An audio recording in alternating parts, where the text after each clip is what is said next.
ఉదయ కాలము ప్రభు యొక్క సన్నిధికి ప్రభు మనల్ని తోడుకొని వచ్చినందులకే మనము దేవునికి ఎంతగానో కృతజ్ఞులము. ఆయన మనలను ప్రేమిస్తూ పోషిస్తూ నడిపిస్తున్న దేవుడు. దినములు చాలా చెడ్డవిగా ఉన్నప్పటికీ ఆయన మన ఎడల జాలిని, కనికరమును, దయను ఆయన చూపిస్తూ నడిపిస్తున్నాడు. అందుని బట్టి మనం దేవునికి మహిమ కలుగును గాక.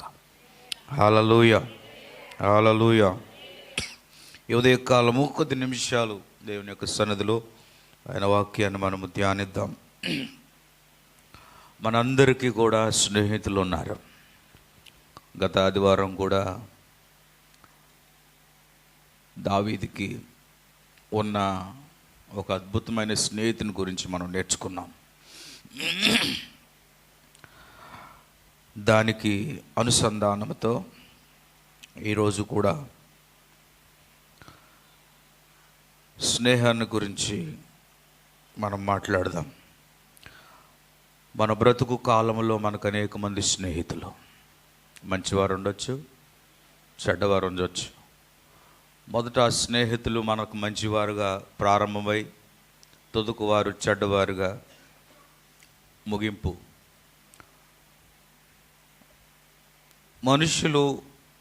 మనుషులతో సహవాసం, స్నేహం చాలా అవసరం. అయితే స్నేహాలలో చాలా రకాలు ఉన్నాయి. ఏంటి స్నేహం? మనుషులతో చేసే స్నేహాలలో చాలా రకాలు, విధానాలు ఉన్నాయి. అయితే వాక్యం చెప్తుంది, భూమి మీద మనుష్యుడు చేసే స్నేహము శాశ్వతమైనది కాదు. అయితే మనుషుడు ఎవరితో స్నేహం చేయాలి? మన స్నేహితులు ఎలా ఉంటారంటే, అనుకూలత, అవసరత, లాభం, లబ్ధి దొరుకుతాయన్నంతసేపు స్నేహాన్ని కొనసాగించే విధానం. ఎప్పుడైతే ఆ చెరువు ఎండిపోయిన దగ్గరకు నీళ్ళకు చేదుకోవడానికి వెళ్ళని గ్రామ ప్రజలు ఏ విధంగా దూరంగా ఉంటారో అదే రీతిగా ఆ స్నేహితుని దగ్గర ఇంకా మనకేమీ దొరకదని ఎరిగిన వారు స్నేహితునికి దూరంగా ఉంచుతారు. ఇదే విషయాన్ని కీర్తనల గ్రంథం 38వ అధ్యాయంలో ప్రస్తావిస్తుంది. నా స్నేహితులు, నా చెలికాండ్రులు నా తెగులు చూచి ఎడముగా నిల్చున్నారు, నా బంధువులు దూరముగా నిల్చున్నారు. కీర్తనకారుడి అద్భుతమైన మాట మాట్లాడుతూ ఉన్నాడు.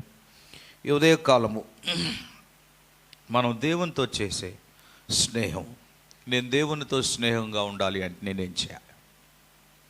భూమి మీద దేవునితో స్నేహం చేసేవాడు ఎవరితోనైనా స్నేహం చేయగలడు. దేవునితో స్నేహం చేసేవాడు రాజుతోనైనా, చక్రవర్తితోనైనా, దుష్టుడితోనైనా, ఎవరితోనైనా స్నేహం చేయగలడు. యేసు ప్రభు వారు పాపులతో సహవాసం చేశాడు, కానీ పాపం చేయలేదు. యేసు ప్రభు చేసే స్నేహం గొప్పది. ఈరోజు మనకున్న స్నేహితులు వందల సంఖ్యలో ఉండొచ్చు.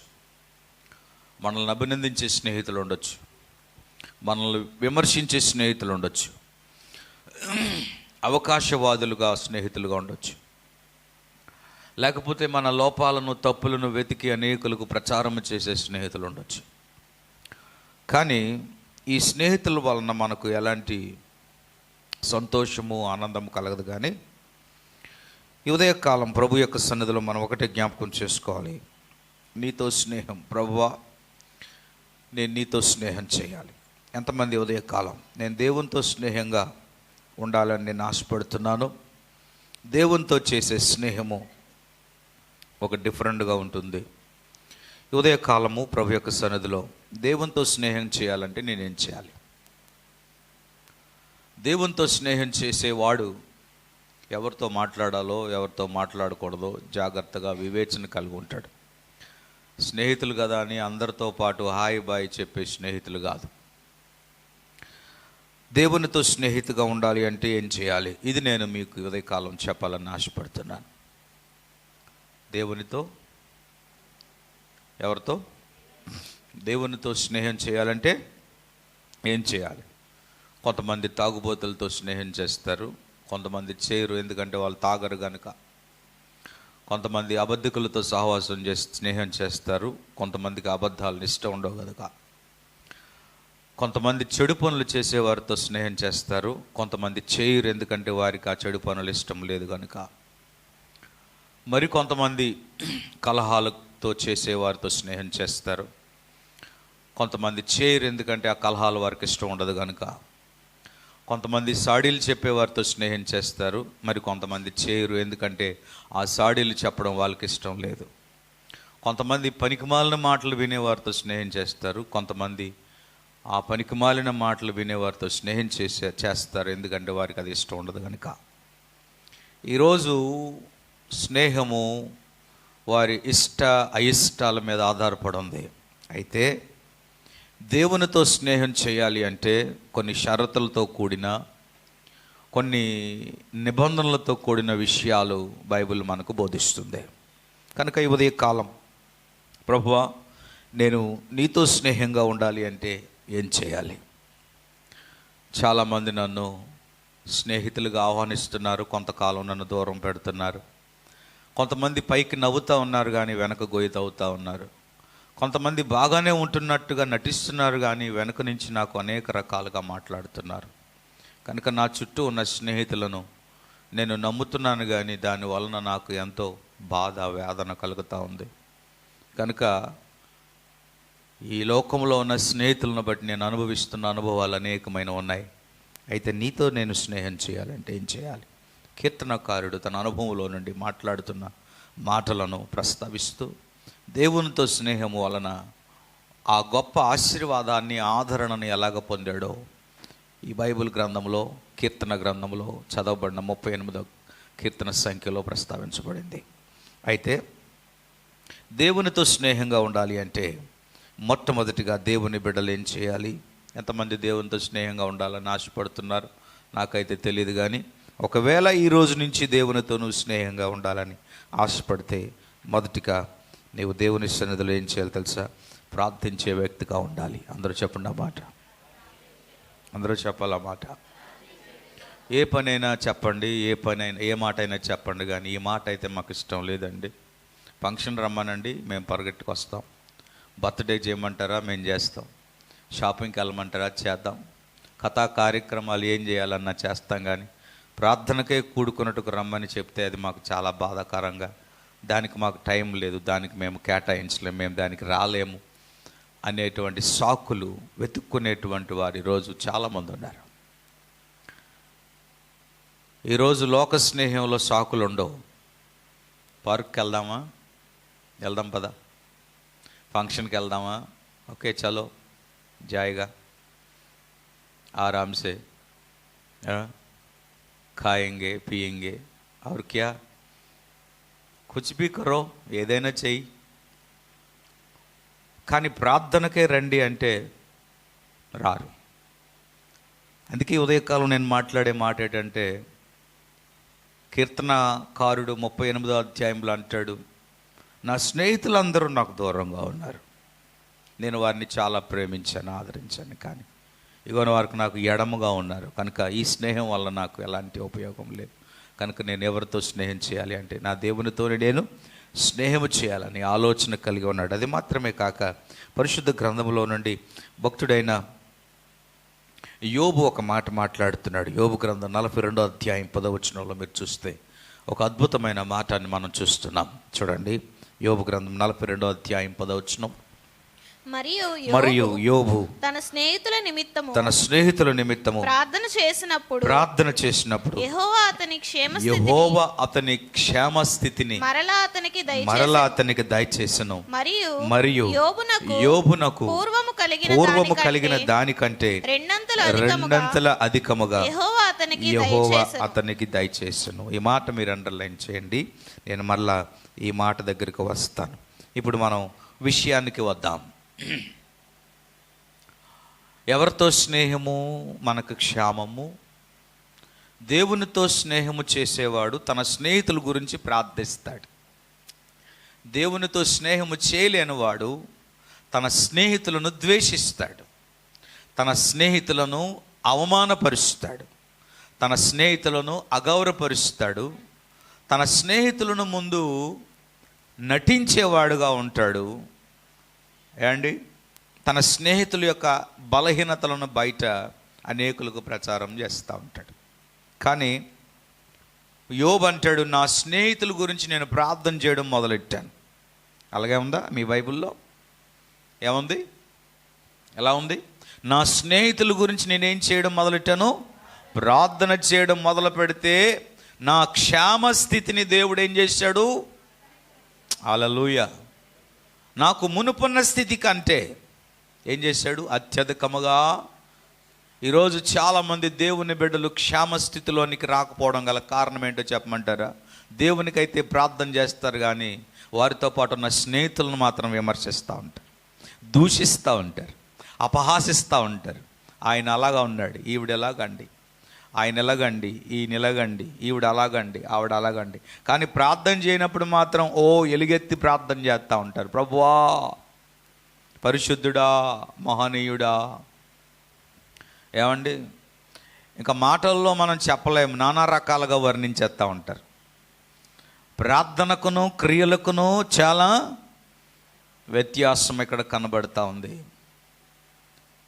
నా చెలికాండ్రులందరూ కూడా, నా స్నేహితులందరూ నాకు ఎడముగా ఉన్నారు.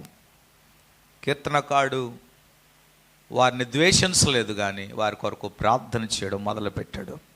ఇక్కడ యోబు కూడా తన స్నేహితుల గురించి ప్రార్థన చేయడానికి గల కారణం ఏంటో చెప్పమంటారా? తన స్థితిలో, తన దీనస్థితిలో తన స్నేహితులు వచ్చి అతనితో పాటు కొన్ని దినములు విచారించి ప్రార్థించాక తనను మరలా నిందించి ఆయనను, తన నీతిని, తన భక్తిని విమర్శించి అక్కడి నుంచి వెళ్ళిపోయారు. కొంతమంది ఈజీగా తీర్పు తీరుస్తూ ఉంటారు. అలా జరిగిందా? అలాగే అవ్వాలి.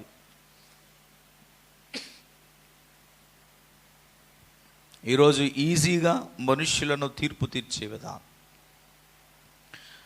లేని విషయాన్ని పుట్టించడం, లేని వార్తను పుట్టించుకోవడం, ఇది దేవునితో స్నేహం చేసేది కాదు. ఈరోజు ఉదయకాలం మనం ఒకటే జ్ఞాపకం చేసుకోవాలి. ప్రభువా, నీతో నేను స్నేహము చేస్తున్నాను అంటే, నీతో నేను స్నేహం చేయాలి అంటే, నీతో స్నేహం నాకు కొనసాగించాలి అంటే నేను ప్రార్థించే వ్యక్తిగా ఎదగాలి. ఎవరి కొరకు ప్రార్థన చేస్తావు? యోబు ఎవరి కొరకు ప్రార్థించాడు? యోబు స్నేహితుల గురించి ప్రార్థన చేస్తే తన స్థితిని దేవుడు ఎందుకు హెచ్చించాడు? ఈరోజు ప్రార్థించే వారు మన స్థితిని హెచ్చించబడకపోవడం గల కారణం ఏంటో చెప్పమంటారా? ప్రభువా, నన్నే, నాకే, నా స్థితే, నా పరిస్థితే హెచ్చించబడాలి. మరొకసారి ఆ మాట మీరు చూడండి. యోబు గ్రంథం 42వ అధ్యాయం 10వ వచనం. మరియు యోబు తన స్నేహితుల నిమిత్తము ప్రార్థన చేసినప్పుడు యెహోవా అతని క్షేమస్థితిని, దేవునికి స్తోత్రం చెబుదాం. హల్లెలూయా. ఈరోజు మనం ఎవరి కొరకు ప్రార్థన చేస్తున్నాం? దేని నిమిత్తం ప్రార్థన చేస్తున్నాం? ఈరోజు మన క్షేమ స్థితిని, మన క్షేమ పరిస్థితిని, మన ఆత్మీయ అభివృద్ధిని పెంచుకోవటానికై ఈరోజు మనం ప్రార్థించేవారుగా ఉండాలి. ప్రార్థన అంటే ఈరోజు చాలా భారంగా ఫీల్ అయిన వారు ఎక్కువ సంఖ్యలో ఉన్నారు. ఏ పనైనా, కష్టమైన, అది ఇబ్బంది అయినా, సవాలైనా ఎదుర్కోవడానికి సిద్ధమే, కానీ ఒక ప్రార్థన విషయంలో మాత్రం మనం చాలా బలహీనలుగా బ్రతుకుతున్నాం. అందుకే మన స్థితి ఎలా ఉంది? ఆ చిన్న రాబడే కదా, రిపీటెడ్గా ఎదుర్కొంటున్న సమస్యలే కదా. వాక్యం ఏం చెప్తుంది? యోబు తన స్నేహితుల నిమిత్తము ప్రార్థన చేసినప్పుడు యెహోవా అతని స్థితిని అతని క్షేమస్థితిని మరలా అతనికి దయచేసెను, మరియు యోబునకు పూర్వము కలిగిన దానికంటే. ఈ మాట నేను మరొకసారి నొక్కి చెప్పాలని ఆశపడుతున్నాను. భక్తులు, పరిశుద్ధులు, విశ్వాసులు, ప్రార్థనా పరులు, వారు నిజముగా ప్రార్థన, వారు నిజమైన ప్రార్థన వారి కొరకు కాకూడదు, వారి కుటుంబము కొరకు కాకూడదు. వారు చేసే ప్రార్థన ఎవరి గురించి అయి ఉండాలి అంటే యోబు చేసిన ప్రార్థన వలె మన యొక్క చుట్టూ ఉన్న వారి కొరకు ప్రార్థించాలి. ఎవరి కొరకు ప్రార్థించాలి? నీవు నలుగురిని ఇష్టపడతావు, మరొక నలుగురిని అయిష్టపడతావు. నీ కుటుంబంలో ఉన్న వారిని కూడా ఒకరినో ఇద్దరినో ముగ్గురినో ఇష్టపడతావు, మిగిలిన వారందరినీ కూడా అయిష్టపడతావు. ఏ మనసుతో నువ్వు ప్రార్థన చేస్తున్నావో అదే మనసుతో నువ్వు అయిష్టాల మనస్తత్వాలతో ఉన్నప్పుడు దేవుడు నీ ప్రార్థన ఆలకించి నీ స్థితిని మరలా తిరిగి పూర్వస్థితికి దయచేయగలడా?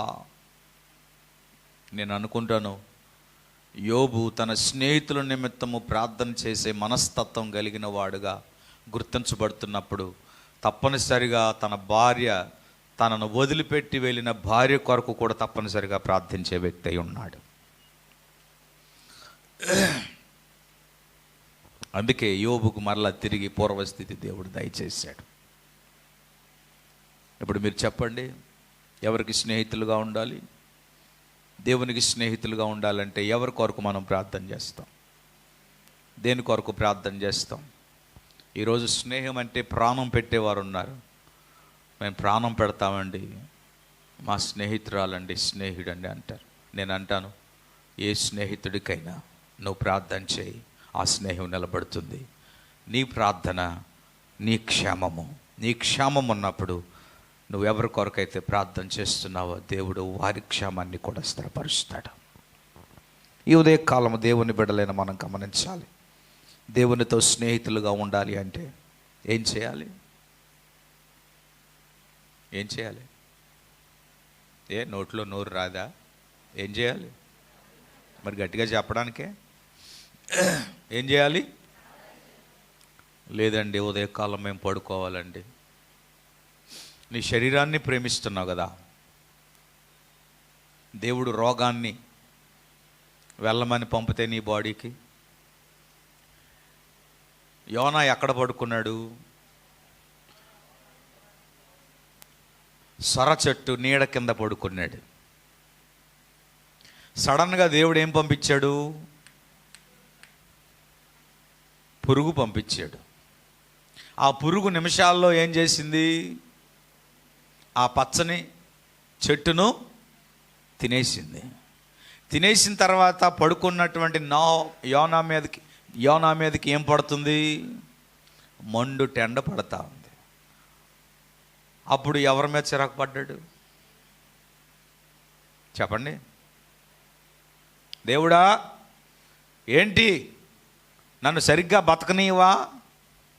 నేను క్షేమంగా ప్రయాణం చేస్తానంటే తీసుకొచ్చి నన్ను శాప కడుపులో పడేసావు. ఆ శాప ఏం చేసింది? నన్ను తీసుకొచ్చి ఈ పట్టణంలో పడేసింది. ఇక్కడ నేనేదో నువ్వు చెప్పిన పని ఏదో చేయమన్నావు, చేసేసాను. ఏదో కాసేపు రెస్ట్ తీసుకుందామని నేను ఈ చెట్టు దగ్గరకు వస్తే దీన్ని కూడా నువ్వు ఎండింపజేస్తే ఇంకెందుకయ్యా నా బతుకు అన్నప్పుడు దేవుడు అన్నాడు, రప్పించాడా, ఆ సొర చెట్టకు నీవు నీరు పోసావా, విత్తనం వేసావా, నీరు పోసావా, గొప్పు తవ్వావా, ఎరువు వేసావా? నీ ప్రమేయం లేకుండా అది పెరిగిపోయింది. నీ ప్రమేయం లేకుండానే అది పెద్దగా పెరిగింది. ఇప్పుడు నీ ప్రమేయం లేకుండా అది ఎండిపోయింది. నీరు వేయని నీకు ఆ చెట్టు విషయంలో అంత బాధ కలిగితే ఈ నశించిపోతున్న జనుల విషయంలో నేనెంత బాధపడాలని దేవుడు మాట్లాడాడు. మీకు అర్థమవుతుంది నేనేం చెప్తున్నాను? ఈరోజు మనసుఖం చూసుకుంటున్నాం. మళ్ళా దేవునికి అడుగుతాం, ప్రభువా క్షేమము కావాలి, క్షేమము కావాలి, క్షేమము కావాలి. ఎలా వస్తుంది క్షేమం? ఎలా వస్తుంది క్షేమం?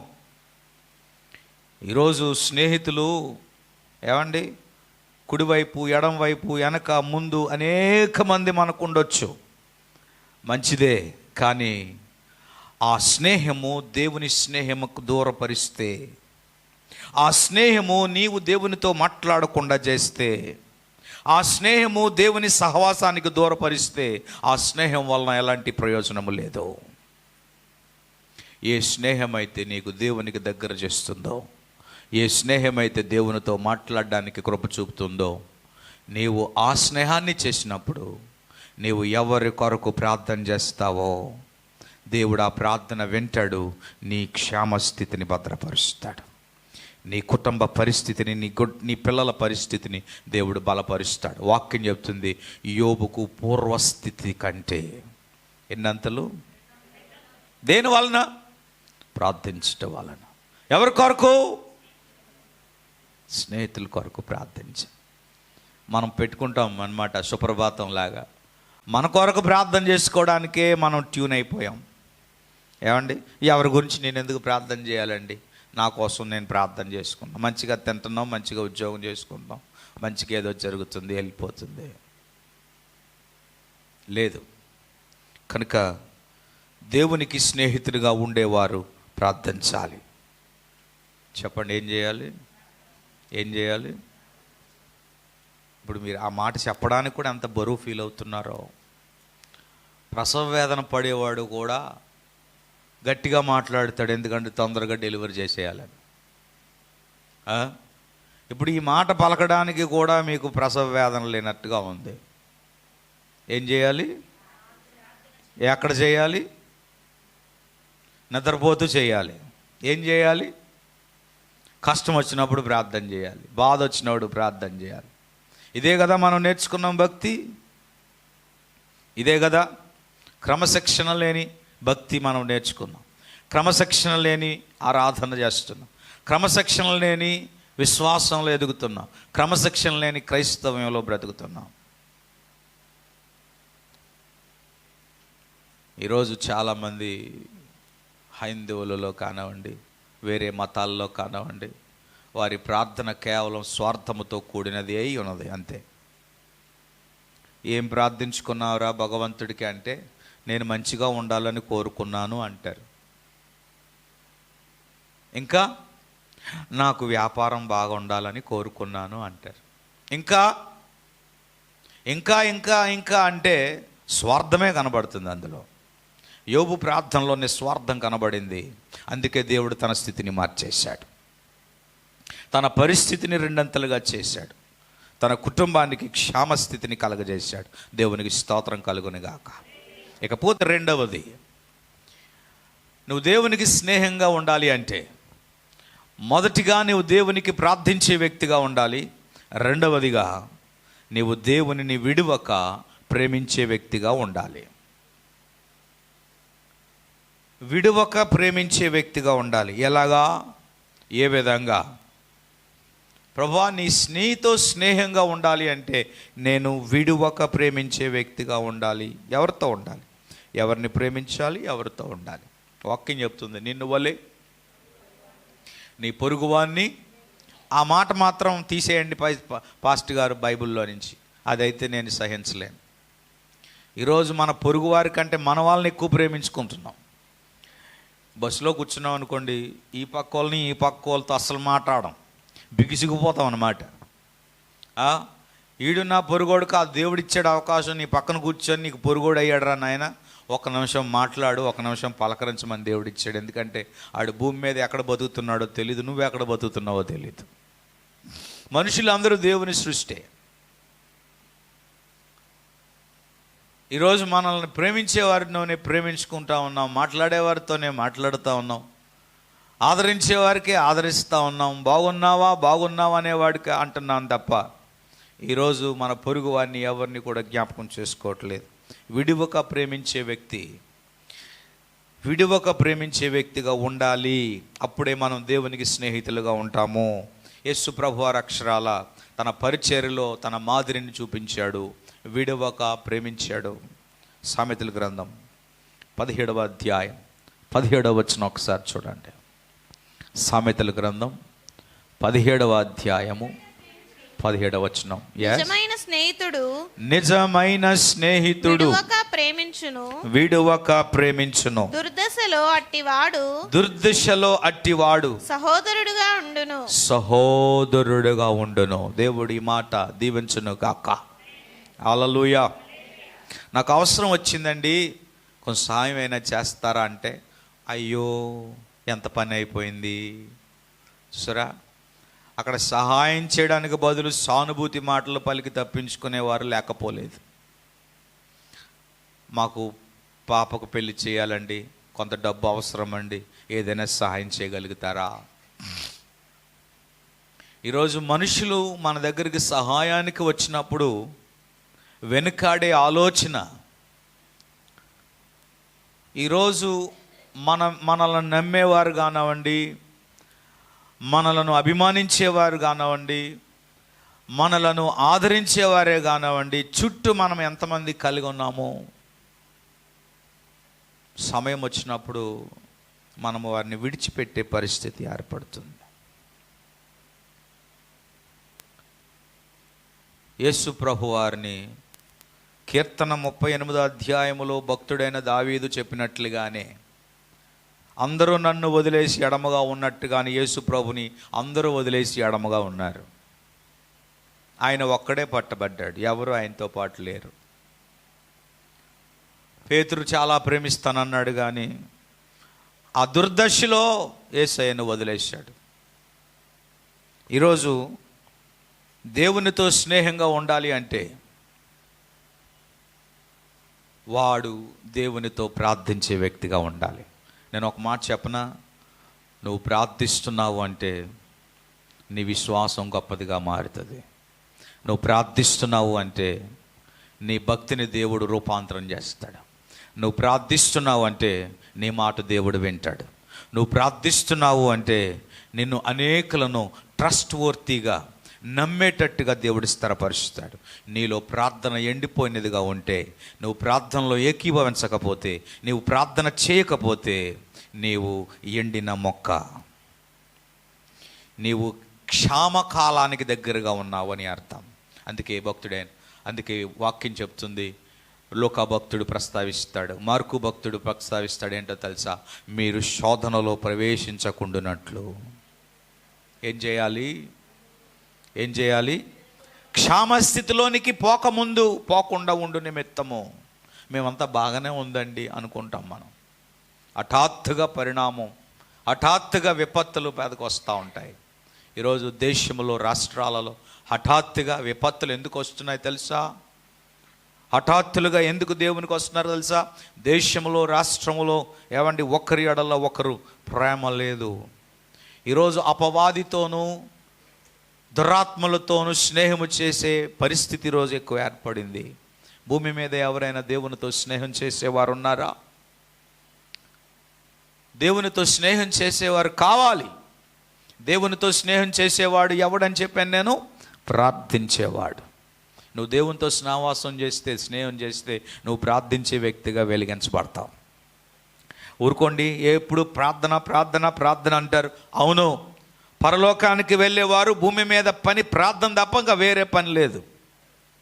ఆమేన్. నీ పనులు, నీ కష్టానికి, నీ పొట్ట పోషించుకోవడానికి నీ పని చేయి. దేవుడు అంటున్నాడు, అది నువ్వు కష్టపడి శ్రమ విడ్చు, ఫలించు. అట్ ద సేమ్ టైం నువ్వు పరలోకానికి వెళ్ళటానికి కూడా పని చేయాలి. ఏం చేయాలి? పని చేయాలి, ప్రార్థన చేయాలి. కనుక దేవునికి స్నేహంగా ఉండాలి అనేవాడు ప్రార్థించేవాడుగా ఉండాలి. రెండవది, విడువక ప్రేమించే వ్యక్తిగా ఉండాలి. ఎలాగా? ఒకసారి చెప్పండి. ఎలాగా? మీ ఇద్దరం కలిసి వెళ్తామండి, మీ ఇద్దరం తింటామండి, మీ ఇద్దరం ఎక్కడికి వెళ్ళినా సంతకి వెళ్తామండి, ఎక్కడికి వెళ్ళినా మార్కెట్కి వెళ్తాం. ఒక్కోసారి ఏమవుతుంది? కుడి ఎడమ. ఈరోజు దేవుని బిడ్డల్లో ఎక్కువగా ఈ కుడి ఎడమ కనబడతాం. సంఘాలలో ఎక్కువగా ఇలాంటి మనస్తత్వాలు ఉన్నాయి, కుడి ఎడమ మనస్తత్వాలు. తిన్ననైన మనస్తత్వాలు లేవు. ఒకప్పుడు చక్కగా నవ్వి పలకరించుకొని పరామర్శించి ఆదరించి ఒకరి ఎడల ఒకరు ఆ ఆనందము, ఆ ప్రేమ ఏమండి ఏమైపోయింది? ఎవరి వలన ఎడబాటు వచ్చింది? మనం మనుషులు నిందించడానికి కాదండి. మన స్వార్థము, మన లోపము, మన అవిధేయత, మన వంకరి మాటలు, మన వంకరి ఏమండి విషపూరితమైన మాటల వలన ఎడబాటు అనేది ఏర్పడుతుంది. అందుకే ఈ వంకరివి లోపలికి రాకుండా ఉండే నిమిత్తమే దేవునితో ప్రార్థించేవారుగా ఉండాలి. నువ్వు దేవునికి ప్రార్థించేవాడిగా ఉంటే, స్నేహంగా ఉంటే, నిన్ను తిట్టేవారి కొరకు కూడా నువ్వు ప్రార్థన చేస్తావు. దేవుని స్తోత్రం. హల్లెలూయా. నీ ప్రేయర్ లిస్ట్లో నిన్ను వ్యతిరేకించే వారి యొక్క పేర్లే మొదట ఉంటాయి. యోబు తన స్నేహితుల కొరకు ఎందుకు ప్రార్థించాడో తెలుసా? తన భక్తిని నిందించిపోయారు, తన యొక్క నీతిని నిందించిపోయారు. నువ్వు ఏదో చేసి ఉంటావులే అని చెప్పి యోబును, తన భక్తిని, తన యొక్క శోధనను విమర్శించిపోయారు. అయినా యోబు తన స్నేహితుల కొరకు ప్రార్థించాడు. తన స్నేహితుల కొరకు ప్రార్థించాడంటే తప్పనిసరిగా తన భార్య గురించి కూడా ప్రార్థించే ఉంటాడు. అందుకే మళ్ళీ తిరిగి భార్య వచ్చింది. స్నేహితులకి వెలిగించబడ్డారు. అవును, నిజమే, యోబు నీతిమంతుడు, యథార్థవంతుడు. ఆయనకు మరలా తిరిగి పూర్వస్థితి దేవుని వలన కలిగింది అంటే అది కేవలం దేవునితో ఆయన చేసిన స్నేహాన్ని బట్టి. ఈరోజు నువ్వు లోకంతో, లోకాచారాలతో, లోక సాంప్రదాయాలతో చేసే స్నేహము నిన్ను దేవునికి దూరపరుస్తుంది. ఈరోజు చాలామంది ఆ సందిగ్ధంలో ఉన్నారు, ఆ విమర్శనలో ఉన్నారు, అటు ఇటు తేల్చుకోని స్థితిలో ఉన్నారు.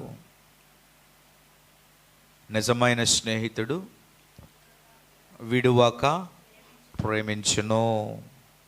నిజమైన స్నేహితుడు. యేసు కంటే ఎవరైనా నిజమైన స్నేహితులు ఎవరైనా ఉన్నారా? నిజమైన స్నేహితులు అనగా నీకంటే, నీ గురించి నీవు ఆలోచించుకునే దానికంటే దేవుడు నీకు ఇచ్చిన ఆత్మీయులను కొరకు నువ్వు ఆలోచించడం మంచిది. బంధువుల కంటే, రక్త సంబంధుల కంటే దేవుడు నీకు ఇచ్చిన ఆత్మీయులే నిజమైన స్నేహితులు. బంధువులు ఏముందిలే, రాంబంధులు వాలిపోతూ ఉంటారు రెక్కలు కట్టుకొని. నువ్వు పెడతానంటే తినడానికి సిద్ధంగా ఉంటారు. ఏది కొనాలన్నా వద్దనరు. పట్టు చీర కొనమంటావంటే కొనే అంటారు. ఏదైనా వారు నీ దగ్గర నుండి తీసుకోవడానికి ఇష్టపడరు. ఒక్కసారి నువ్వు అలవాటు చేస్తే అదే ఎక్స్పెక్ట్ చేస్తూ ఉంటారు పదే పదే. ఒకవేళ పొరపాటున నువ్వు పిలవకుండానే వచ్చారు అనుకోండి, మొదట నీవు ఏ ఎక్స్పెక్టేషన్ వాళ్ళకి నువ్వు పెంచావో అదే ఎక్స్పెక్టేషన్తో వారు వెయిట్ చేస్తూ ఉంటారు, ఆశిస్తూ ఉంటారు. కాస్త నీ చెయ్య వెనకబడినప్పుడు, ఆర్థిక పరిస్థితి వెనకబడినప్పుడు, వారికి నువ్వు అలవాటు చేసిన ప్రకారంగా ఇవ్వకపోతే వారు మళ్ళా పోయి నీ దగ్గరనంతా కూడా వారు పొందిన తర్వాత ఆ ఒక్క విషయంలో కూడా నీవు కొంచెం చెయ్య జారి, కొంచెం వెనకబడి నీవు వారిని సాధనంగా పంపించేస్తే పెట్టిందంతా కూడా వృధా చేసి అంటారు, వారు మాకేమీ చూడలేదు. అవునా కాదా? ప్రస్తుతం జరుగుతుందా లేదా విషయాలు? కనుక దేవునితో స్నేహం మనందరికీ మంచిది. ఎవరితో స్నేహం చేయాలి? దేవునితో స్నేహితునిగా ఉండాలి అనుకుంటే. లేదండి, నేను దేవునితో స్నేహం చేయదలుచుకోలేదు అంటే నీకు ప్రార్థన అవసరం లేదు, భక్తి అవసరం లేదు, వాక్యం అవసరం లేదు. ఏమండి, ఏది అవసరం లేదు. పశువులు కూడా ఉన్నాయి, అవి తిరుగుతున్నాయి, అవి కూడా చేస్తూ ఉన్నాయి. నేను ఎందుకు ఈ మాట చెప్తున్నానంటే, దేవుని ఆత్మ నీలో ఉంది. ఏదో ఒక దినమున ఆ ఆత్మను బట్టి నువ్వు దేవునికి లెక్క అప్పగించాలి. ఆ ఆత్మ రక్షించబడింది. ప్రభు యొక్క రక్తములో నీ ఆత్మ రక్షించబడింది. అందుకే నీవు దేవునికి స్నేహితునిగా ఉండాలి. దేవునికి స్నేహితునిగా ఉంటూ కూడా దేవునికి వైరంగా ఉండేవారితో నువ్వు స్నేహంగా ఉండడం అది నీ వల్ల కాకూడదు. మూడవదిగా,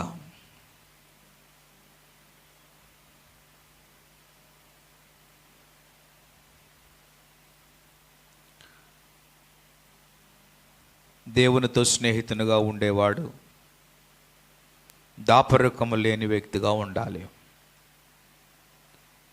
ఏ వ్యక్తిగా ఉండాలి? దాపరికము లేని వ్యక్తిగా ఉండాలి. యోహాను సువార్త 15వ అధ్యాయం 15వ వచనం మీరు చూడండి. యోహాను సువార్త 15వ అధ్యాయం 15వ వచనం. దాసుడు తన యజమానుడు చేయు దానిని ఎరుగడు గనుక ఇక మిమ్మను దాసులని పిలవక స్నేహితులని పిలుచుచున్నాను. ఎందుకనగా నేను నా తండ్రి వలన వినిన సంగతులన్నిటినీ మీకు తెలియజేసేదిని. చూసారా, స్పష్టంగా దేవుడు తనకు తాను బయలుపరుచుకుంటున్నాడు. దేవుడు తన ప్రజల దగ్గర ఏది దాచేవాడు కాదు, అన్నీ ఆయన స్పష్టంగా తెలియచేసేవాడు. దేవుడు దాపరికాన్ని ఎప్పుడు ఉంచుకోడు, ఆయన బయలుపరుస్తాడు. ఈరోజు మనుషులు మనం అనేకమైన దాపరికాలు చేస్తూ ఉంటాం. దేవునికి నచ్చనిది దాచేది, దాయడం ఇష్టం ఉండదు. మాట అయినా లేకపోతే ఏదైనా దాయడం అనేది దేవునికి ఇష్టం లేదు. అది బయలుపరచాలి. చాలామంది తమ చేతిరేఖలను అనేక మందికి చూపించి ఏముందో చెప్పండి అంటారు. వాళ్ళు ఏం చెప్తారు? కొంతమంది జాతకాలను బట్టి, పుట్టిన తేదీలను బట్టి మా కొరకు ఏముందో, మేమేం చేయబోతున్నాం, మా భవిష్యత్తులో ఏం జరుగుతుందో మాకు చెప్పండి అంటారు. మనుషులకు ఏం చేయాలంటే ఈరోజు భవిష్యత్తుల గురించి తెలియజేయబడాలి. నేను ఒక మాట చెప్పనా, మనందరి భవిష్యత్తు గురించి చచ్చే వరకు కూడా మనం ఏం చేయబోతున్నాం భూలోకములో, అది దేవునికి తప్ప లోకములో ఎవరికి తెలియదు. కనుక దేవునికి మన గురించి తెలిసిన వాడు మనకు బయలుపరచకుండా ఉంటాడా? మన గురించి ఎరిగిన వాడు బయలుపరచకుండా ఉండడు, బయలుపరుస్తాడు. ఎవరికి దేవుడు బయలుపరుస్తాడు. నా భవిష్యత్తు ఏంటో తెలియదు అనేవారు చాలామంది ఉన్నారు. నేను ఎంత చదువుకున్నా నేనేం చేస్తానో నాకు అర్థం కావట్లేదని చెప్పేవారు చాలామంది ఉన్నారు. ఈరోజు ఏదేదో జరగాలని నానా రకాలైన మూఢనమ్మకాలతో బ్రతికేవారు కోకొల్లలుగా ఉన్నారు. కానీ ఒక మాట జ్ఞాపకం చేసుకోండి, మనందరి గురించి దేవుడు ఎరిగినవాడు, మన భవిష్యత్తు గురించి ఆయన ఎరిగినవాడు. ఆయన తప్ప ఇక ఎవ్వరూ మన గురించి బయలుపరచలేరు. ప్రభువా, నా విషయంలో నీ ఉద్దేశం ఏమై ఉన్నదో బయలుపరచమని అడిగిన ప్రతి ఒక్కరికి కూడా దేవుడు దాచక ఆయన సమస్తాన్ని స్పష్టపరిచేవాడై ఉన్నాడు. ఒకవేళ నీ జీవితం విషయంలో దేవుని ద్వారా బయలుపరచబడాలి అని నువ్వు ఆశపడితే నువ్వు లోకంలో ఉండడం కాదు. ఎక్కడ ఉండాలి? ఇన్సైడ్, లోపల ఉండాలి. ఏ లోపల? లోకంలో ఉంటే దేవుడు బయలుపరచడు, లోపల రావాలి. నోహకు దేవుడు అన్నాడు, నీ కుటుంబం లోపలికి వెళ్ళండి అన్నాడు. లోపలికి వెళ్ళిన తర్వాత దేవుడు మాట్లాడడం మొదలెట్టాడు.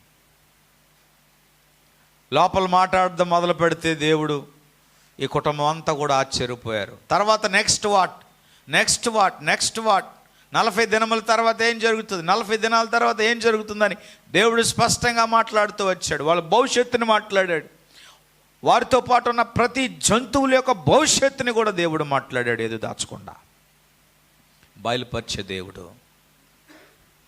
నీ బిడ్డల కోసం ఇంకా ఏం జరుగుతుందో ఏమీ తెలియలేని అయోమయంలో నువ్వు బ్రతుకుతూ గుడ్డిగా బ్రతుకుతున్న పరిస్థితి రోజు ఏర్పడింది. ఇలాగ అనుకోలేదండి జరుగుతుందని, హఠాత్తుగా ఇలా జరిగిపోయింది.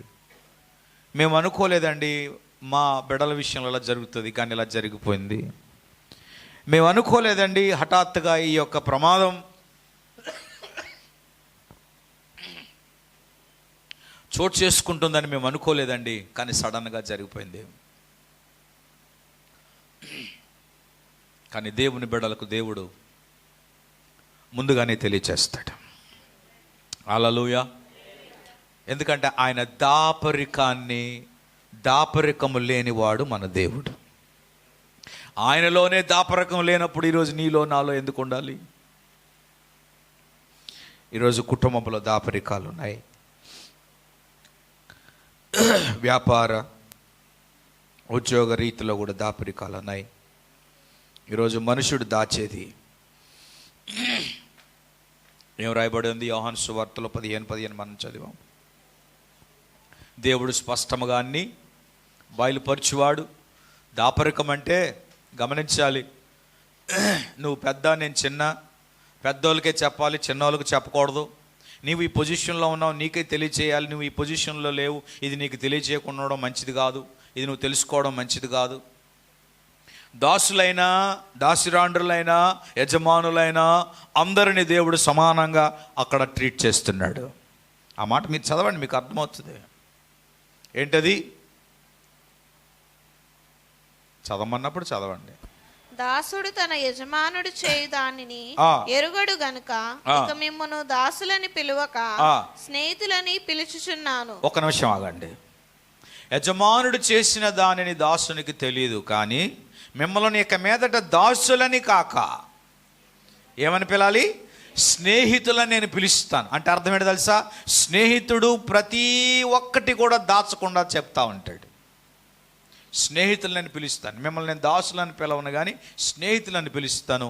స్నేహితులని నేను ఎప్పుడైతే పిలుస్తున్నానో సమస్తమును నేను మీకేం చేస్తానో తెలియచేస్తాను. కనుక ఈరోజు ఎవరికి స్నేహితులుగా ఉంటే మంచిది? ఎవరికి స్నేహితులుగా జీవించడం మంచిది? దేవునికి స్నేహితులుగా ఉండేవాడు ఏం చేయాలి? ఏం చేయాలి? చెప్పడానికి మొగమాట పడుతున్నారే. రాత్రికి కానీ డిన్నర్ రమ్మన్నానా? ఏం చేయాలి? దేవునికి స్నేహితుడిగా ఉండడానికి ఏం చేయాలి? కొంచెం గట్టిగా చెప్తే ఏం పోయింది? అంటే మీకు చేయాలని ఇష్టం లేదు కాబట్టి మీరు చెప్పడానికి ఇష్టపడట్లేదు. మీరు ఏం చేస్తామండి ఉదయాన్నే? యథార్థంగా దేవుని సన్నిధిలో ప్రార్థించడానికి రాగలిగిన వారు అందరూ కూడా ఏదో ఒక గ్రూప్లో పెడతాం, ఆ గ్రూప్లోంచి వెళ్ళి జాయిన్ అవ్వండి. బలవంతం లేదు. ప్రతిరోజు 4 గంటలకు లేచి ఒక 4-5 చాలు. ఎందుకు సంఖ్య? పనికిమాల సంఖ్య మాకు ఎందుకు? సొనుక్కునే సంఖ్య వద్దు, నిద్రపోయే సంఖ్య నాకు వద్దు, బద్దకించే సంఖ్య నాకు వద్దు, మాటమాటికి చెప్పుకునే సంఖ్య నాకు వద్దు. దేవునికి కావాల్సింది యథార్థమైన వారు. బుసుక్కుమని ఎలిగే దీపాలు ఎందుకు చెప్పండి? కాంతివంతంగా ఎలిగే దీపాలే కావాలి. ఎందుకు? ప్రార్థనకు రమ్మంటే మీ నానా రకాలైన సాకులు చెప్తా ఉన్నారు, లేని సాకులు చెప్తున్నారు, ఉన్న సాకులు చెప్తా ఉన్నారు. దానికి బోల్డ్ స్టోరీలు ఏర్పరచబడతా ఉన్నాయి. బతికినంత కాలం ఏదో ఒక రోగం ఉంటుంది శరీరానికి, బతికినంత కాలం ఏదో బాధ ఉంటుంది మనసుకు, బతికినంత కాలం ఏదో సమస్య ఉంటుంది జీవితానికి. ఇవన్నీ కూడా భక్తికి, ప్రార్థనకు, ఆత్మీయ జీవితానికి నువ్వు ముడిపడితే నీకు శాపమే కానీ ఆశీర్వాదం కాదు. విలియం కేరీ గారి యొక్క సహోదరి 42 సంవత్సరాలు పక్షవాతం కలిగి మంచం మీద ఉండి ప్రార్థన చేసింది. అందుకే విలియం కేరీ గారు ఏమండి వెస్ట్ బెంగాల్ ప్రాంతానికి వచ్చి అద్భుతమైన పరిచర్య చేయగలిగాడు. ఈరోజు మనం చదువుతున్న ఈ బైబిలు ఆయన పుణ్యమా అంటూ తెలుగులో రాయబడింది.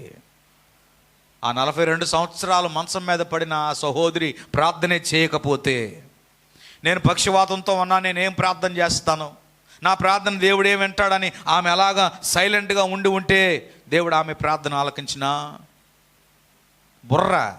మతి, మీరు మతిలోనికి రావాలి, బుద్ధిలోనికి రావాలి. గోతులోకి పోయినవాడు అయ్యా నన్ను రక్షించమని మొరపెడతాడు, కొర ప్రాణంతో ఉన్నవాడు మొరపెడతా ఉంటాడు. నీటిలో మునిగిపోతున్న పేతురు కూడా రక్షించమన్నాడు. ఈరోజు మన బాధలను బట్టి, మన కష్టాలను బట్టి ఈరోజు దేవునికి మొర్రపెట్టలేని బలహీనలుగా బతుకుతున్నాం, ఏయో సాకులు చెప్తున్నాం. ఇంకా మీ యొక్క మనసులను, మీ బుద్ధులను దేవుడు మార్చలేడు, మీరు మార్చుకోలేరు. కానీ దేవుడు నన్ను నియమించాడు కనుక చెప్పడానికి నేను చెప్తున్నాను, దట్స్ ఆల్. ఎందుకంటే చెప్పకపోతే నేను దేవునికి లెక్క అప్పగించాలి. చెప్పుచున్న ప్రతిసారి కూడా మీరు చేయకపోతే దేవునికి మీరు లెక్క అప్పచెప్పాలి. నేను చెప్పడానికి నియమించబడ్డాను, నా బాధ్యత నేను చెప్పాలి. మీరు బాధపడినా బాధపడకపోయినా, మీరు వచ్చినా రాకపోయినా, మీరు ఏకీభవించినా ఏకీభవించకపోయినా, this is my responsibility, that's all. నా బాధ్యత, దట్స్ ఆల్. బుజ్జగించాం, అన్ని విధాలుగా నచ్చ చెప్పాం, అయినా సరే మీరు సాధనలోకి రాలేకపోతా ఉన్నారు, నేర్చుకోలేకపోతున్నారు. క్రమశిక్షణ అనేది లేదు. స్కూల్ పిల్లలు టైంకి వెళ్ళాలన్న క్రమశిక్షణ వాళ్ళు నేర్చుకున్నారు. స్కూల్ ప్రారంభించే ముందు ప్రార్థన ఉంటుంది, డివోషన్ ఉంటుంది. మధ్యలో పీరియడ్స్ టైంలో వారికి బ్రేక్ ఉంటుంది. స్కూల్ బెల్ కొట్టగానే బయటికి వెళ్ళాలన్న క్రమశిక్షణ, పలానా టైంకి ఇంటికి వెళ్ళాలన్న క్రమశిక్షణ, హోంవర్క్ చేయాలన్న క్రమశిక్షణ, సరైన టైంకి నిద్రపోవాలన్న క్రమశిక్షణ ఈరోజు చిన్నపిల్లలు నేర్చుకుంటున్నారు. క్రమశిక్షణ లేని పిల్లలు ఆ ఇంటికి వేదనే, ఆ సమాజానికి వేదనగానే బ్రతుకుతారు. అలాగే సంఘములో కూడా సంఘ విశ్వాసులు క్రమశిక్షణ లేకపోతే ఆ సంఘానికి వేదన, ఆ సేవకునికి వేదన. బుద్ధున్నవాడు, బుర్రున్న వాళ్ళు గ్రహించగలిగితే మంచిది. ఈరోజు మీ మనస్సాక్షిని అడగండి. దేవుడిచ్చిన అవకాశం ఎన్ని రోజులు, ఎన్ని నెలలు, ఎన్ని సంవత్సరాలు దేవుడిచ్చిన కృపను మీరు ఆస్వాదిస్తూ ఉన్నారు. కృతజ్ఞలుగా రెగ్యులర్గా దేవుని సన్నిధిలో అన్ని పనులు రెగ్యులర్గా చేసుకున్న మీరు దేవుని సన్నిధిలో రెగ్యులర్గా ఆయనకు ఇవ్వాల్సిన ప్రాధాన్యత ఇవ్వడం తప్ప న్యాయపరమైనది మీరు చేయగలుగుతున్నారా? ఆలోచించండి. దేవుడు అన్నీ కావాలని అడుగుతూ ఉంటాం, దేవుడు అన్నీ చేసేయాలని అనుకుంటాం. అన్నీ బాగుంటే నేను చేస్తాను అనేటువంటి మనస్సు చంపేయాలి, ఏది బాగున్నా బాగోకపోయినా. యేసు ప్రభువారు శారీర బలహీనుడై ఉండి కూడా సిలువను మోసాడు, ఎక్స్క్యూజ్ చేయలే. మనమే అనేకమైన ఎక్స్క్యూజెస్ వెతుకుతూ ఉన్నాం.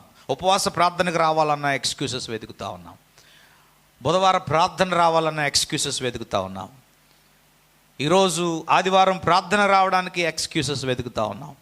ఈరోజు దేవుడు మనకిచ్చిన ప్రతి అవకాశాన్ని తప్పించుకోవటానికి కొన్ని సాకులను వెతుకుతూ ఉన్నాం. దానివల్ల నా శాపమా ఆశీర్వాదమా అడుగుతున్నాను, సమాధానం చెప్పండి. భయంకరమైన శాపం అది. అందుకే ఏడుపులు అలాగే కనబడతా ఉంటాయి, పరిస్థితులు అలాగే ఉంటా ఉంటాయి. గల కారణం ఏంటో తెలుసా? నీవు మార్చుకోవటానికి, దీవించబడడానికి దేవుడు అవకాశం ఇస్తే ఆ అవకాశాన్ని సాకుగా మార్చుకుంటున్నావు. అందువలన మనం అభివృద్ధిలోనికి పోలేకపోతా ఉన్నాం. ఇంట్లో అన్ని పనులకు నీకు టైము, అన్ని పనులకు అన్ని రకాలుగా, అని దేవుని పని విషయంలో నీ బెడ్ మీద నుండే, నీ ఇంట్లో నుండే ఉదయకాల ప్రార్థనలో ఏకీభవించడానికి నీకు అంత బరువు అయినప్పుడు దేవుడు నీ విషయంలో ఎందుకు పట్టించుకోవాలి? క్రమశిక్షణ లేని విశ్వాసులుగా బ్రతుకుతే దేవుడు చాలా వేదన పడుతూ ఉంటాడు. దేవుడిచ్చినవన్నీ కూడా మనం వహిస్తూ ఉన్నాం. సిగ్గు ఉండాలి, సిగ్గు లేని బ్రతుకులు బ్రతుకుతూ ఉన్నాం. అందుకే మన పరిస్థితులు ఏమండి అలాగే దిగజారుతూ ఉన్నాయి. దేవుని యొక్క వాక్యంలో మనం ఎంతవరకు నేర్చుకున్నాం? దేవునికి స్నేహితులుగా మారాలి. మనుషులతో స్నేహాన్ని, ఈరోజు మనలను దేవుని యొక్క స్నేహాన్ని ఎడబాస్తూ ఉంటుంది. దేవునికి స్నేహితునిగా ఉండాలి. దేవునితో స్నేహంగా ఉండేవాడు దేవునికి ప్రార్థించేవాడుగా ఉంటాడు. 1 సమూయేలు 15:32 ఇంటికి వెళ్ళి చదవండి. దేవునితో స్నేహంగా ఉండేవాడు విడువక ప్రేమిస్తాడు. దేవునితో స్నేహంగా ఉండాలని ఆశపడేవాడు దాపరికము లేనివాడుగా ఉంటాడు. There is no hidden things before God. దాపరికము లేనివాడుగా.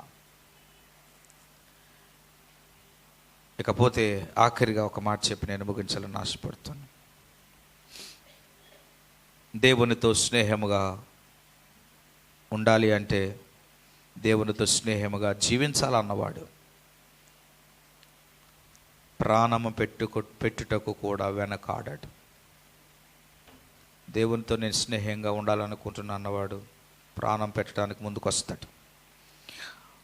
ప్రాణము పెట్టే వ్యక్తిగా ఉంటాడు. అవసరమైతే ప్రభువా నా ప్రాణం నీకు పెడుతున్నానయ్యా.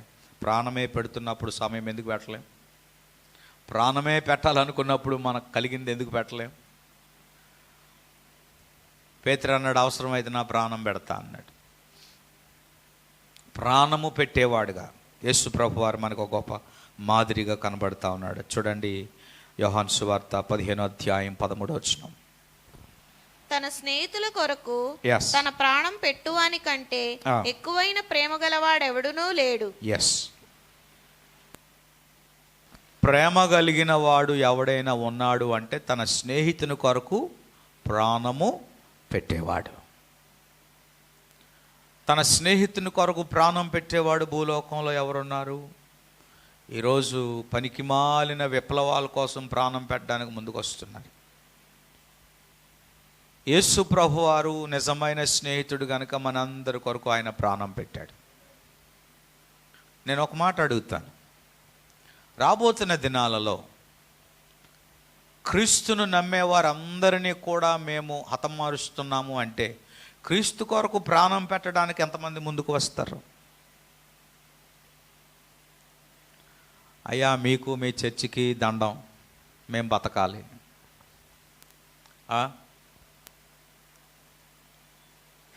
ఆదిమ అపోస్తలులు సువార్త ప్రకటించడం మొదలుపెట్టిన దగ్గర నుంచి క్రైస్తవులుగా మారుతున్న వారు అనేకులను రోమా ప్రభుత్వం వారిని హతమార్చింది. రోములో ప్రతి గల్లీలో, ప్రతి వీధుల్లో కూడా రక్తము నది వలె ప్రవహించింది. రోమా ప్రభుత్వం అందుకుంది, ఇక క్రీస్తు యొక్క శిష్యులు లేరు, వారిని హతమార్చేశామని అనుకొని సందడి చేసుకుంటుంది. కానీ ఎంతమందిని హతమార్చినా అంతమంది కంటే మరొకంతమంది దేవునిలో చేర్చబడతా ఉన్నారు. సంఖ్య పెరిగింది. ప్రాణాలు అర్పించేవారు దేవుని కొరకు అనేక మంది ప్రభు యొక్క సింహాసనం ముందు ఉన్నారు. దేవుని స్తోత్రం కలుగునుగా. వారందరూ పరిశుద్ధులు. They are the saints. వారు పరిశుద్ధులు. ప్రభు కొరకు ప్రాణం పెట్టేవారు స్నేహితులు. ఎంతమంది ప్రాణం పెడుతున్నారు? ఒరిస్సా రాష్ట్రంలో ఆస్ట్రేలియా నుండి వచ్చిన మిషనరీ గ్రెయిన్ స్టేన్ గారు 1993లో 1996లో అనుకుంటా ఆయన ఒక సువార్త కూడికి వెళ్ళి వస్తూ ఉండే జీపులో తన ఇద్దరు కుమారులను తనని కూడా పెట్రోల్ వేసి తగలబెట్టారు, సజీవ దహనం చేసి. మీడియా వారు వచ్చి తన భార్యను అడిగారు, అమ్మ మీరు ఎలాంటి ఆ హత్య చేసేవారి మీద ఎలాంటి చర్య తీసుకుంటారు అంటే, ప్రభువుని బట్టి వారిని క్షమిస్తున్నాము, మేము ఎలాంటి ప్రతీకార చర్య మేము తీసుకోవట్లేదు, వారిని శిక్షించకండి ఆవిడ స్టేట్మెంట్ ఇచ్చింది. అది దేవుని ప్రేమ, యేసయ్య ప్రేమ. దేవుని స్తోత్రం కలుగునుగా. వాక్యం చెప్తుంది, నా గొర్రెలు నా స్వరము వింటాయి. దేవుని స్వరమును వినేవారు కొరకు దేవుడు ప్రాణం పెడతాడు. ఆయన మన కొరకు ప్రాణం పెట్టాడు. ఈరోజు మనం ఆయన స్వరాన్ని వినగలిగిన వారుగా ఉండాలి. దేవునితో స్నేహం. ఎవరితో స్నేహం? గత వారం నేర్చుకున్నాం. గిత్తీయుడైన ఇత్తాయి ఎవరికి స్నేహితుడిగా ఉన్నాడు? ఏ సందర్భాల్లో స్నేహితుడిగా జీవించాడు? ఏ పరిస్థితులలో ఆయనకి స్నేహితుడిగా ఉన్నాడు? నిజమైన స్నేహితుడు. ఈరోజు నేను ఒకటి చెప్పాలని ఆశపడుతున్నాను. దేవునికి స్నేహితులుగా మారాలి. ఈరోజు తిండికి ప్రియులుగా మారాము, నిద్రకు ప్రియులుగా మారాము, ఆహ్లాదానికి ప్రియులుగా మారాము, టైం పాస్ చేసేవారిగా ప్రియులుగా మారాము. ఏమండి, నిన్న ఒక ఆవిడ అంటది, అయ్యా పీడకాళ్ళు వచ్చేస్తున్నాయి నాకు అంటాను. నేను అన్నాను, 11 గంటల నుంచి రాత్రి 11 గంటల దాకా నువ్వు సీరియల్స్ ఎందుకు చూస్తున్నావు చెప్పాను. సీరియల్స్ తెలగొస్తాయి అయ్యా. అవును, అవన్నీ అందులో వాళ్ళు చూపించేవన్నీ భూతాలేగా. సీరియల్స్ అన్నీ కూడా దేనికి సంబంధించింది? దేనికి సంబంధించింది? ద్వేషము, చెప్పండి, పగ, కార్పణ్యము, అసూయ, చెప్పాలి, కక్ష, ఇవే కదా సీరియల్లో కనబడతా ఉన్నాయి కాదా? మరి ఇవన్నీ దురాత్మలు కాదా? నిద్ర పట్టుకుంటుందంట.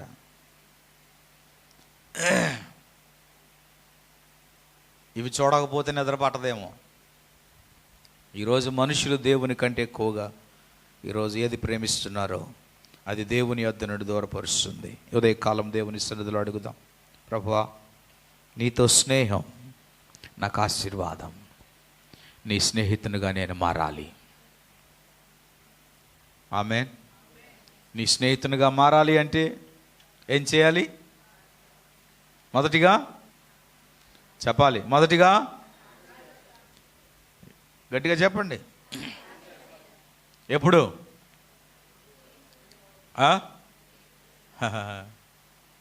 మీ శరీరాన్ని మీరు ప్రేమిస్తున్నారు కదా, ఎక్కువ మీ శరీరాన్ని ప్రేమిస్తే రోగాలు ఎక్కువైపోతాయి.